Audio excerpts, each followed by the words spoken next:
natin. Kaya ko lang nasabi, sapagkat hindi pa po nakatala, we need the international community to recognize a part of our own. Yun lang po ang punto doon, Mr.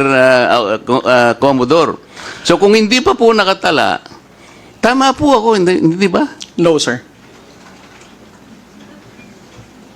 You are inconsistent. No, sir. I did not say that you're correct. I will not agree that you are correct. West Philippine Sea is our exclusive economic zone.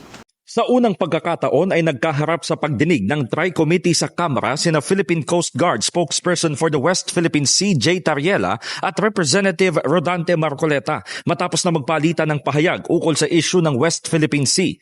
Nauna kasing sinabi ni Marcoleta na walang umiiral na West Philippine Sea kung susuriin ang mapa ng mundo, bagay na pinalagan ni Commodore Tariela. Sa post sa social media, iginiit ni Tariela na may tuturing na disservice at kahihiyan sa organisasyon, partido at sa mismong pamilya ang sinumang nagsabi na gawa-gawa lang ng gobyerno ang West Philippine Sea. Kaya naman sa halip na fake news at disinformation ang pag-usapan, nagkasagutan sina Tariela at Marcoleta sa usapin ng WPS. Punto ni Tariela, wala siyang direktang pinangalanan at wala rin siyang sinabing traidor si Marcoleta. Meron pong isang Commodore na tumawag sa akin na traitor.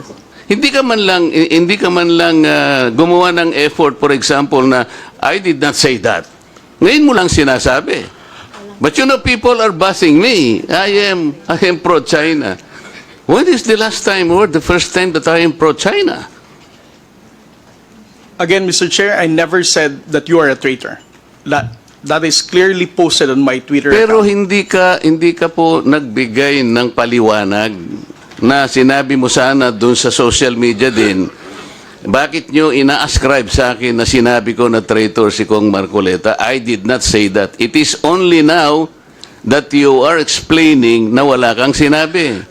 Sagot ng PCG official, wala siyang obligasyon na linawin ang pahayag o tumugon sa mga vlogger o social media influencers. Bukod dito, lalabas umano na ipinagtatanggol niya ang isang senatorial candidate. Honorable Marcoleta, sir, I think I'm no under obligation to tell all the social media influencers, to bloggers, defend your name, tell them that you are not a traitor. Again, I did not mention that you are a traitor. Those words did not come from me. Why would I go to the extent of defending you and you are running for Senate? I might as well be interpreted as supporting somebody for public office. Mr. Chair, clarifying something that is wrong is not political. Muli namang binigyang diin ng kongresista na atin ang WPS, ngunit kailangan lamang na iparehistro ang pangalan dahil kahit hanapin sa internet ay walang makikita at hindi umano ito kinikilala ng ibang mga bansa. Samantala, para kay TRICOM Acting Chairman at Antipolo City Representative Romeo Acop, tama lang na hindi siya nagbabasa ng mga pahayag o impormasyon sa social media at dito na makikita ang masamang epekto ng fake news at misinformation. In the heart of changing lives, ito si Brigada Haji Caaminio ng 105.1 Brigada News FM Manila, the Music and News Authority.